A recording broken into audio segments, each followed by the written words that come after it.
Good morning everyone. Today I start exercise 3.6. Okay 3.6 exercise मैंने आपको क्या बताया था, इसमें कुछ नहीं, आपको जो अभी तक x और y आप देख रहे थे वो कहाँ आपको नज़र आ रहे थे, वो एक इक्वेशन में नज़र आ रहे थे और इक्वेशन में डिनोमिनेटर पार्ट में x और y नहीं नज़र आ रहा था। लेकिन इस एक्सरसाइज में आपको जो भी वेरिएबल नज़र आएंगे वो कहाँ आएंगे, डिनोमिनेटर में नज़र आएंगे। तो जब आपको वेरिएबल्स डिनोमिनेटर में नज़र आने लगें तो समझ लो वहाँ पे आपको क्या करना है, वहाँ कुछ इस तरह से लेट करना है जिससे डिनोमिनेटर वाला वेरिएबल जो है कहाँ आ जाए, आपका न्यूमरेटर में आ जाए। तो वो देखो कैसे करेंगे। जैसे क्वेश्चन नंबर 1 का सेकंड पार्ट हम लेके दिखा रहे हैं। यहाँ लिखा है 2/√x plus 3/√y equal to 2। इसका मतलब क्या है, इसको हम कैसे लिख सकते हैं, इसको हम इस तरह से नहीं लिख सकते हैं क्या कि 2 into 1/√x plus 3 into 1/√y, क्योंकि जब 2 का 1 में मल्टीप्लाई करेंगे 2 आ जाएगा, 2/√x, यही क्वेश्चन बन जाएगा। इसको हम इस तरह से लिख सकते हैं ना। अब देखो मैंने बताया ये मुझे वेरिएबल कहाँ पे लाना है, ये वेरिएबल मेरा जो हम लेट करेंगे वो कहाँ पे आना चाहिए, न्यूमरेटर में आना चाहिए। ये नीचे डिनोमिनेटर पार्ट से हट के कहाँ जाए, ऊपर आ जाए। तो अगर हम इस पूरे पार्ट को अगर एक नया वेरिएबल में रिप्लेस कर दें तो आपका क्या बन जाएगा, ये डिनोमिनेटर पार्ट खत्म हो जाएगा ना। तो वही मैंने किया, let 1/√x equal to P and 1/√y equal to Q. ठीक है, अब आपकी इक्वेशन क्या बन जाएगी, देखो 2 इंटू पी जब रखेंगे तो आंसर कितना आ जाएगा 2p, और 3 इंटू इस 1/√y की जगह जब q लिखेंगे तो कितना आ जाएगा 3q इक्वल टू 2। ठीक है, इसी तरह से सेकेंड इक्वेशन में कितना बन जाएगा 4p minus 9q equal to -1। ठीक है, अब आपको वही मेथड लगाने हैं, एलिमिनेशन, क्रॉस मल्टीप्लिकेशन, सब्सटीट्यूशन, जो भी आपको इजी लगे उस मेथड से। ये दोनों इक्वेशन देखो आपके सामने दिखाई दे रही हैं। इक्वेशन 1 क्या बन गई थी 2p plus 3q equal to 2, और इक्वेशन सेकंड क्या बन गई थी 4p minus 9q equal to -1। इन दोनों से आपको क्या निकालना है, p और q का आंसर निकालना है। ठीक है, तो जैसे यहाँ से आपने आंसर सबसे पहले क्या निकाल लिया था, q का आंसर निकाल लिया था। अब देखेंगे ये q तो आपने लेट किया था ना, आपको आंसर एक्चुअली किसका निकालना था, x और y का आंसर निकालना था। ठीक है, क्वेश्चन में वेरिएबल क्या थे x और y, लेकिन इनको आपने रिड्यूस किया सॉल्व करने के लिए p और q में। तो हम क्या करेंगे, ये p और q का जो आंसर है वो हम कहाँ रखेंगे, जो मैंने लेट किया था। क्या करेंगे, स्टार्टिंग मैंने क्या लेट किया था, late 1/√x equal to p। अब 1/√x इक्वल टू p की वैल्यू क्या निकल गया 1/2। ठीक है, यहाँ से क्रॉस मल्टीप्लाई करेंगे तो क्या आ जाएगा, √x इक्वल टू 2 आ जाएगा। अब आपको पता है रूट हटाने के लिए क्या करना होता है, स्क्वायर करना होता है दोनों साइड में। तो दोनों साइड में जब स्क्वायर कर लेंगे तो यहाँ तो x बचेगा और 2 का स्क्वायर करेंगे कितना आ जाएगा 4 आ जाएगा। इसी तरह से जब 1/√y इक्वल टू q, तो q की वैल्यू जब हम यहाँ पुट करेंगे तो कितना आ जाएगा 1/3 इक्वल टू, q की वैल्यू कितनी थी 1/3 थी ना, तो 1/3 इक्वल टू 1/√y। यहाँ भी वही क्रॉस मल्टीप्लाई करेंगे तो y इक्वल टू कितना आ जाएगा 9 आ जाएगा। कुछ नहीं, इसमें आपको मेथड वही सारे हैं, मेन मेथड जो आपके अलजेब्रिकल मेथड है वो यही है, बस आपको यहाँ पे वैल्यू आपको रिड्यूस करनी पड़ेगी। ठीक है, तो ये अब इसी तरह से देखो, जो इजी है वो तो आप खुद करेंगे, थोड़ा सा कॉम्प्लिकेटेड है वो मैं आपको यहाँ करके दे। अब पार्ट 5 को देखते हैं, क्या है 7x minus 2y/xy equal to 5। तो यहाँ से क्या करेंगे, पहले इनको अलग अलग रिप्लेस कर लेंगे। ठीक है, तो जब अलग अलग करेंगे तो क्या करेंगे 7x/xy माइनस 2y/xy, इसको ब्रेक कर लिया मैंने। जैसे यहाँ पे अगर कहीं पे लिखा होता 7x अपॉन, फॉर एग्जांपल ऐसे लिखो 6, या ऐसे सॉल्व करो 1/2 प्लस 1/3। और इसको हम सॉल्व करते तो क्या करते थे 6 एलसीएम लेके सॉल्व करते थे, और फिर यहाँ क्या आता था 2 3 या 6 प्लस 3 2 या 6, मीन्स ये आपका किसका चेंज रूप था, ये इसका जो ये दो फ्रैक्शन थे इनको एलसीएम लेके मैंने चेंज कर लिया था इसको। अब इसको अगर हम चेंज करेंगे ये लाने के लिए तो क्या करेंगे, इसको हम लिखेंगे 3/6 प्लस 2/6। तो देखो यही आपका बन जाएगा 3 1 जा 3, 3 2 जा 6, 2 1 जा 2, 2 3 जा 6। समझ में आया, मीन्स जब इसको हम चेंज करेंगे ब्रेक करेंगे तो आपका देखो यही बन के आएगा 1/2 प्लस 1/3। तो इसी मेथड से मैंने इसको क्या किया यहाँ पे 7x/xy minus 2y/xy equal to 5। पहले मैंने ब्रेक कर लिया अलग अलग पार्ट में, फ्रैक्शन में, दोनों अलग अलग फ्रैक्शन कर लिए। अब इनको सॉल्व करेंगे तो x से x कैंसिल कितना बचेगा 7/y माइनस पाई से पाई कैंसिल हो गया माइनस 2/x इक्वल टू 5। वही अब यहाँ पे क्या ऐड करेंगे 1/y और 1/x। ठीक है, तो जैसे भी फर्स्ट क्वेश्चन में आपने किया था 1/y इक्वल टू पी मान लो, 1/x इक्वल टू क्यू मान लो, तो यहाँ एक इक्वेशन बन जाएगी। इसी तरह से यहाँ चेंज करके आपकी दूसरी इक्वेशन बन जाएगी। तो पी और क्यू का आंसर निकाल के और आप रिप्लेस करेंगे तो आपका आंसर यहाँ पे आ जाएगा x equal to 1 and y equal to 1। देखो इसी तरह से इसमें 8th पार्ट में क्या करा 1/3x plus Y plus 1/3x minus Y equal to 3/4, 1/2 3x plus Y minus 1/2 3x minus Y equal to minus 1/8 equal to. इस क्वेश्चन में कुछ नहीं, थोड़ा सा क्वेश्चन लॉन्ग है और बाकी टिपिकल कुछ भी नहीं है, लेकिन स्टूडेंट्स इसमें बहुत ज़्यादा टेंशन ले जाते हैं। ये तो क्वेश्चन बहुत बड़ा है और उसको गलत कर लेते हैं कहीं ना कहीं। इसमें देखो दोनों इक्वेशन मुझे क्या नज़र आ रहा है 1/3x प्लस वाई अब 1/3x minus Y, 1/3x plus Y 1/3x minus Y, दोनों जगह नजर आ रहा है दोनों इक्वेशन में। तो हम क्या करेंगे 1/3x plus Y equal to P मान लिया मैंने और 1/3x minus Y equal to Q मान लिया। ठीक है, तो अब 1/3x प्लस वाई जब पूरा मैंने इक्वल टू पी माना तो पहली इक्वेशन में क्या बचा p plus Q equal to 3/4। Second equation में देखो 1/3x प्लस वाई की जगह p माना मैंने, 2 कहाँ था डिनोमिनेटर में था, तो ऐसा नहीं है 2 आप ऊपर ले जाओ, तो सेकंड इक्वेशन में क्या आ जाएगा 2 जहाँ पे है वहीं रहेगा, केवल 1/3x प्लस वाई की जगह पे मैंने क्या रख दिया p रख दिया। ठीक है, डिनोमिनेटर से ऊपर लाने के लिए तो मैंने ये अलग से वेरिएबल पुट किया था। तो ये 2 और 3 ये वाले 2 ये आपकी जिस पोजीशन पे है वहीं रहेंगे, तो आंसर क्या आ जाएगा p/2 minus q/2 equal to minus 1/8। अब ये फ्रैक्शन पार्ट है तो इसको फिर एलसीएम लेके सॉल्व करेंगे, तो ये आपकी इक्वेशन बन जाएगी p minus Q equal to minus 1/4। ये दोनों इक्वेशन से आप p और q का आंसर निकाल लेंगे और किस में पुट करेंगे इन दोनों में पुट कर लेंगे p और q की वैल्यू, फिर क्रॉस मल्टीप्लाई करके फिर इक्वेशन बन जाएगी। देखो p इक्वल टू 1/4 का आंसर और q का आंसर ये निकल गया। अब ये जब मैंने पुट किया तो देखो ये इक्वेशन बन के निकल के आ गई। क्रॉस मल्टीप्लाई करेंगे 3x plus Y equal to 4 और 3x minus Y equal to 2। अब इन दोनों इक्वेशन से x और y का आंसर निकाल लेंगे। ठीक है, किसी भी मेथड से, elimination method, cross multiplication method, substitution method, किसी मेथड से आप आंसर निकाल लेंगे तो x और y का आंसर निकल के आ जाएगा आपका। नेक्स्ट आपका वर्ड प्रॉब्लम अगेन आपका आ गया। ये वर्ड प्रॉब्लम बहुत ही ज़्यादा इंपॉर्टेंट है स्टूडेंट्स। ठीक है, इनको बहुत अच्छी तरह समझना है। कह रहा है formulate the following problems as a pair of equations and hence find their solution. पहले आपको जो सिचुएशन है उसको फॉर्मुलेट करना है, मीन्स पहले आपको इक्वेशन बनाना है और उसके बाद उसको सॉल्व करना है, उसका सॉल्यूशन निकालना है। क्या कह रहा है Ritu can row downstream 20 kilometre in 2 hours and upstream 4 kilometre in 2 hours. अब ये डाउन स्ट्रीम और अप स्ट्रीम, पहले तो मैं आपको ये समझाता हूँ ये डाउन स्ट्रीम और अप स्ट्रीम क्या है। जब आप पानी में या तो नाव में बैठे हैं या आप तैर रहे हैं तो क्या होता है स्पीड होती है।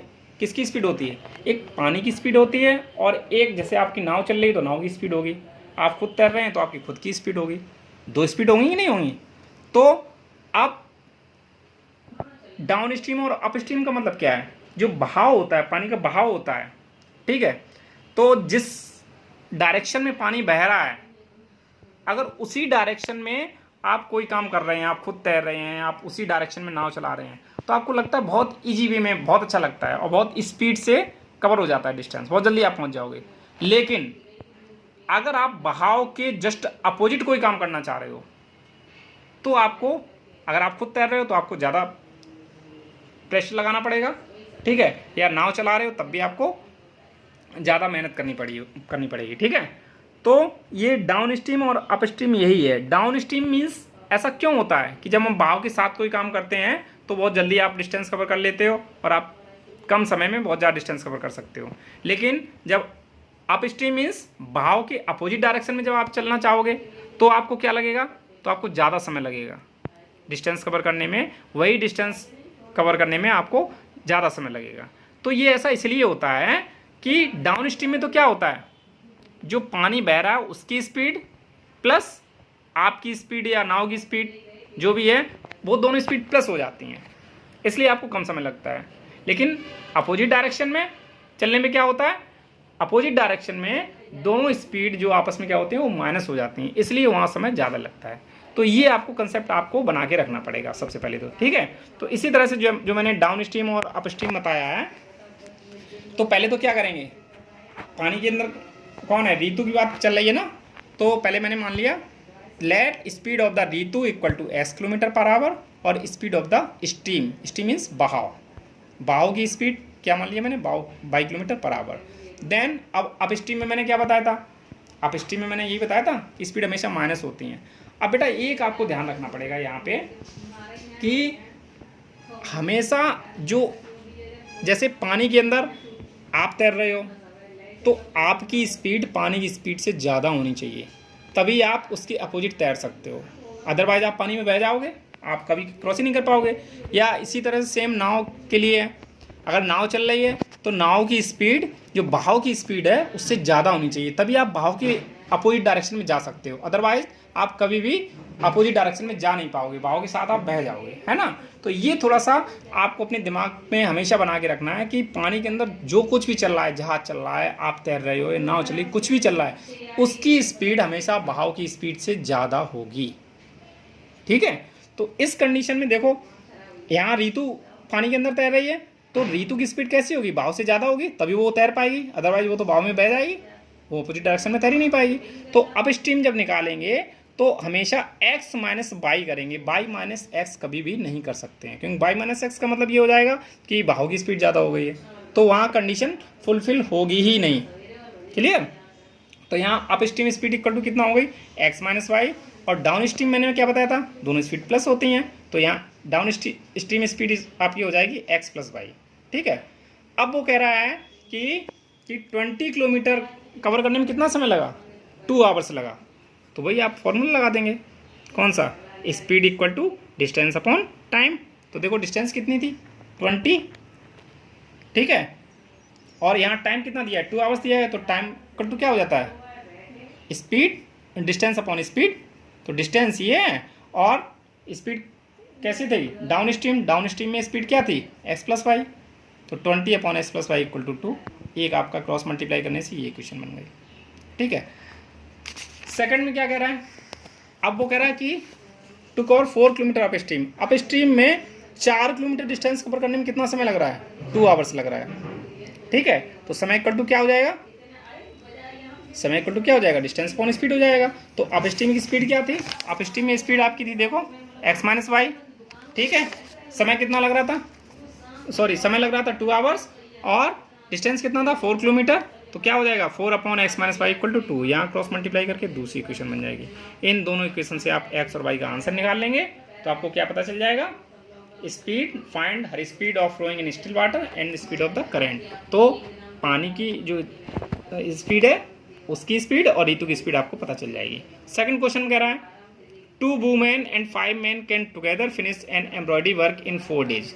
2 वुमेन और 5 आदमी, 2 औरतें और 5 आदमी मिलकर किसी काम को कितने दिन में फिनिश कर रहे हैं, 4 days में फिनिश कर रहे हैं। तो मैंने बताया जब कोई काम 2-3 लोगों से मिलकर किया जाता है तो वहाँ सबसे पहले क्या निकालना होता है, वहाँ सबसे पहले ये निकालना होता है कि अगर फिनिश 4 days में हो रहा है तो एक दिन में काम कितना होगा, ठीक है। सबसे पहले ये आपका कंसेप्ट क्लियर होना चाहिए। तो वही मैंने निकाला कि let 1 women can finish the embroidery work in x days। मान लिया एक औरत अकेले कितने दिन में ख़त्म कर रही है, x दिन में, और एक आदमी कितने दिन में फिनिश कर रहा है, y days में। उसके बाद अब एक औरत एक दिन में कितना काम करेगी, अगर x दिन में पूरा काम खत्म हो रहा है, तो ये आप पीछे भी क्वेश्चन इस टाइप के कर चुके होंगे कि जब कोई काम 10 दिन में ख़त्म हो रहा है तो एक दिन में कितना होगा, एक दिन में उस काम का निकालने के लिए क्या करोगे, 1/10 होगा, मीन्स जितने दिन में ख़त्म हो रहा है उसका रेसिप्रोकल करना होता है। तो ऐसे यहाँ पे एक वुमेन जब x डेज में ख़त्म कर रही थी तो एक वुमेन एक डेज में कितना काम करेगी, तो 1/x पार्ट हो जाएगा उस काम का, 1/x पार्ट एक दिन का काम हो गया। इसी तरह से एक आदमी का एक दिन का काम कितना हो जाएगा, क्योंकि आदमी 22 दिन में फिनिश कर रहा है, तो एक आदमी का एक दिन का काम कितना हो जाएगा, 1/22। अब दोनों का मिलके, दोनों देखो कि कौन है, 2 वुमेन और 5 men मीन्स 2 औरतें 5 आदमी, तो एक वुमेन का एक दिन का काम 1/x है, तो 2 वुमेन का एक दिन का काम कितना हो जाएगा 2/x। इसी तरह से एक मैन का एक दिन का काम 1/y है, तो 5 मैन का एक दिन का काम कितना हो जाएगा, 5 मैन का एक दिन का काम कितना हो जाएगा 5/y, 5 को मल्टीप्लाई हो जाएगा, तो 2/x प्लस 5/y दोनों का मिलके एक दिन का काम कितना हो जाएगा 1/4, क्योंकि दोनों मिलके कितने दिन में खत्म कर रहे हैं 4 डेज में। ठीक है, तो दोनों मिलके एक दिन में कितना पार्ट कर लेंगे 1/4। इसी तरह सेकंड में वाइल 3 वुमेन एंड 6 मैन कितना हो जाएगा 3/x plus 6/y equal to 1/3। अब ये वही रिड्यूशियल मेथड से आपको क्या करना है 1/x इक्वल टू पी मान लेना है और 1/y इक्वल टू क्यू मान लेना है, तो यहाँ से हो जाएगा 2p plus 5q equal to 1/4 और इसी तरह से 3p plus 6q equal to 1/3। यहाँ p और q का आंसर निकाल के पुट कर लेना है, तो आपको यहाँ से वैल्यू पता चल जाएगी x और y की। Last question, Ruhi travels 300 kilometre to her home party by train and partly by bus. Ruhi जो है वो 300 किलोमीटर डिस्टेंस कवर करती है, कुछ तो ट्रेन से कवर करती है और कुछ बस से कवर करती है। She takes 4 hours if she travel 60 kilometre by train and the remaining by bus. Total 300 kilometre है, ठीक है। अब अगर सी टेक्स 4 आवर्स, उसको 4 घंटे लगते हैं कब, if she travel 60 kilometre by train, अगर 60 किलोमीटर वो ट्रेन से कवर करती है और बची डिस्टेंस कितनी रह जाएगी 300 से 60 माइनस कर देंगे, ठीक है 240 रह जाएगी। मीन्स अगर वो 60 किलोमीटर बस से कवर ट्रेन से कवर करती है और 240 बस से कवर करती है, तो उसको कितना समय लग रहा है 4 आवर्स लग रहा है। देखो क्या करेंगे, ट्रेन और बस दोनों की स्पीड आपको लेट करनी पड़ेगी। तो मैंने मान लिया let speed of train be x kilometre per hour और speed of the bus equal to y kilometre per hour. अब वही फॉर्मूला लगा लेंगे कि स्पीड अपॉन क्या हो जाएगा डिस्टेंस अपॉन स्पीड, क्योंकि टोटल टाइम कितना दोनों सा टाइम मिला के बता रहे 4 घंटे लग रहा है। तो पहले बस से देख लेंगे, बस से टाइम निकालेंगे। तो टाइम कैसे निकालते हैं, टाइम इक्वल टू क्या होता है, टाइम इक्वल टू क्या होता है बोलो, टाइम इक्वल टू होता है, यहाँ से निकाल लो आप, स्पीड इक्वल टू क्या होता है distance upon time, cross multiply करेंगे तो कितना आ जाता है time equal to distance upon speed, ये बन जाएगा यहाँ से, ठीक है। डिस्टेंस कितना माना था, कितना चला था वो 60 किलोमीटर ट्रेन से चला था, तो ट्रेन से समय निकालेंगे, पहले ट्रेन से देखेंगे ट्रेन से कितना समय लगा। तो ट्रेन के लिए समय निकालेंगे, फॉर्मूला क्या था distance upon speed. Distance train से कवर की थी उसने 60, स्पीड उसने कितनी मानी थी ट्रेन की x, कितना हो जाएगा ट्रेन का समय ये निकल के आ जाएगा 60/x। इसी तरह से बस से जब समय निकालेंगे तो बस से समय कैसे निकालेंगे डिस्टेंस अपॉन स्पीड। बस से कितना डिस्टेंस बताया था उसने, रिमेनिंग पार्ट किससे बस से कवर किया था, टोटल 300 था, 60 उसने ट्रेन से कवर कर लिया, बचा हुआ कितना डिस्टेंस बचेगा 240 बचेगा। 240 अपॉन स्पीड क्या मानी थी बस की बाई, अब ये भी समय की वैल्यू हो गई, ये भी समय की वैल्यू हो गई, इन दोनों को मिला के तभी तो उसको लग रहा है 4 आवर्स, ठीक है। तो ट्रेन का समय प्लस बस का समय हमने दोनों को ऐड कर दिया, इक्वल टू उसको कितना समय लग रहा था 4 hours. Again if she travels 100 kilometre by train, अब ट्रेन से कितना कवर कर रही है 100, तो बस से कितना रह जाएगा 200, सेम ऐसे कर लेंगे 100/x plus 200/y equal to क्या कह रहा है, she takes 10 minutes longer, means 10 minute ज़्यादा लग रही है उसको। तो 4 घंटे तो पहले ही लग रहे थे, अब कितना लग जाएगा 4 घंटे 10 मिनट, तो 4 आवर्स 10 मिनट कैसे लिखोगे 4 प्लस 10 आवर, 10 मिनट को जब आवर में चेंज करेंगे तो 60 का डिवाइड करना पड़ेगा, तो 4 प्लस 1/6 मीन्स 25/6, ये दोनों समय मिला के उसको इतना समय लगेगा। अब यहाँ से आपको वही रिड्यूसिबल मेथड लगा के वैल्यू आप 1/x 1/y लेट करके x और y का आंसर निकाल लेंगे। तो स्टूडेंट्स ये आपका चैप्टर फिनिश हो गया, ठीक है।